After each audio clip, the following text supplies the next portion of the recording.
සුබ දවසක් ඔයාලා හැමෝටම.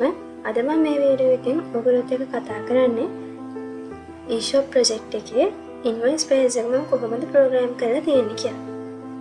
එතකොට ඔයගොල්ලන්ට මතක ඇති මම ඉස්සෙල්ලා වීඩියෝ එකේ කතා කළා කොහොමද buy now process එක pay here payment gate එක ඉන්ටග්‍රේට් කරලා මම හදාගෙන තියෙන්නේ කියලා.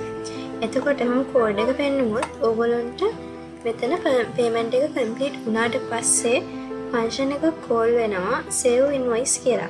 එතකොට ඒකට පැරාමීටර්ස් විදිහට අවලා තියෙනවා order ID එක, mail එක, amount එක සහ quantity එක. එතකොට මම මේ save to invoice කියන ෆන්ක්ෂන් එක බැලුවොත් මේ විදිහට ඒකේ පැරාමීටර්ස් ටික ගන්නවා අපි එවන. ඊට පස්සේ ඒ ටික form එකකට append කරගන්නවා. append කරලා යවනවා save invoice.php ෆයිල් එකට.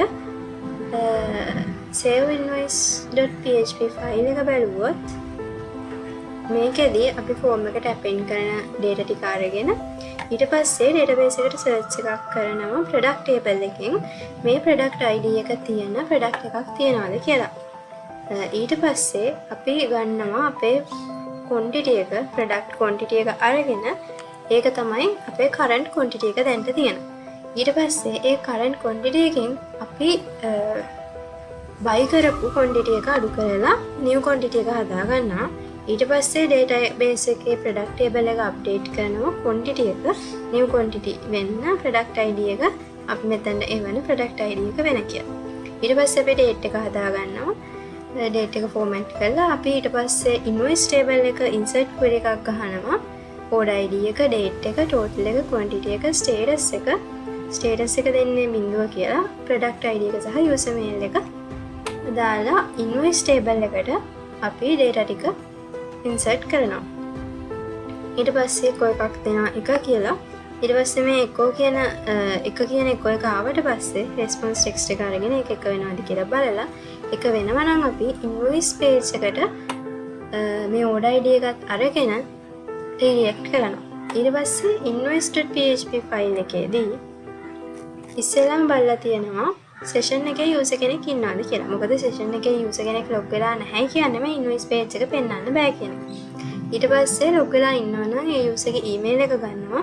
ඊට පස්සේ අපේ get method එකෙන් එන අපි අර පැත්තෙන් ID එක අරගෙන order ID කියලා variable එක store කරගන්නවා. ඊට පස්සේ මෙතන අපි අපේ design එක බලුවොත් අපිට මෙතන පෙන්වන්න ඕනේ අපි මේ invoice එක issue කරන කෙනාගේ නමයි email එකයි. එතකොට address එකයි email එකයි. එතකොට අපි මෙතන database එකෙන් search එකක් කරගන්නවා user has address table එකේ මේ session එකේ user ගේ email එක තියෙනවා. ඊට පස්සේ session එකේ user ගේ නම දානවා මෙතන first name last name. ඊට පස්සේ address එක දානවා. ඊට පස්සේ email එක විදිහට umail කියලා අපි මෙතන variable එක store කරගත්තා. ඒක මෙතන දානවා. ඊළඟට අපි ගන්න ඕනේ invoice එකේ date එකයි time එකයි. එතකොට මෙතෙන්දී invoice එකේ ID එක දානවා මේ විදිහට. invoice ID එක දාලා ඊට පස්සේ date time එක ගන්නවා invoice date එකේ date එක. ඒ කියන්නේ අපි ඉස්සෙල්ලාම කරන්නේ invoice table එකෙන් search එකක් ගහගෙන ඉන්නවා.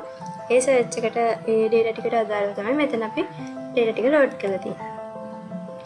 ඊළඟට මෙතෙන්දී අපි දාන්න ඕනේ order ID එකයි අපි ගන්න product එක මොකක්ද කියන එක. ඒකෙදි අපි මෙතන එකක් දාගෙන තියෙනවා invoice data එකේ product ID එක පළවෙනියටම ඒ කියන්නේ මෙතෙන්ට දාගෙන තියෙනවා 4 කියලා. ඒ වගේම මෙතනින් අපි database එකෙන් search එකක් කරගෙන තියෙනවා මේ product ID එක වෙන product table එකේ product එක අරගෙන ඒක fetch කරලා අපි බලලා තියෙනවා ඒකේ title එක. ඒකේ title එක තමයි අපි මෙතෙන්ට දාලා තියෙන iPhone 15 කියලා. ඊට පස්සේ මෙතෙන්දී අපි database එකේ price එක ගන්නවා product table එකෙන්. ඊට පස්සේ invoice table එකේ quantity එක ගන්නවා. ඒ වගේම invoice table එකේ total එක ගන්නවා මේ විදිහට. මේ විදිහට 2000යි 1යි 2650යි කියලා අපිට මෙතන එනවා. ඊට පස්සේ අපිට calculate කරගන්න තියෙන subtotal එකේ ටික.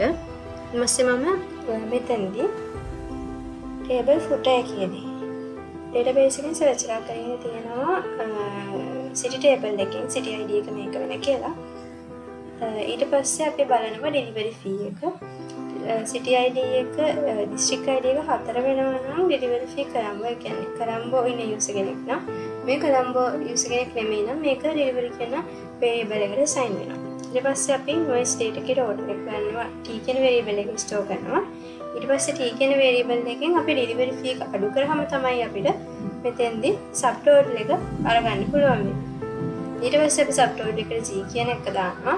ඊට පස්සේ delivery එකට අපි දානවා delivery කියලා අපි උඩ හදාගත්ත මෙන්න මේ variable එකේ value එක. ඊට පස්සේ මෙතෙන්දී අපි total එක ගන්නවා.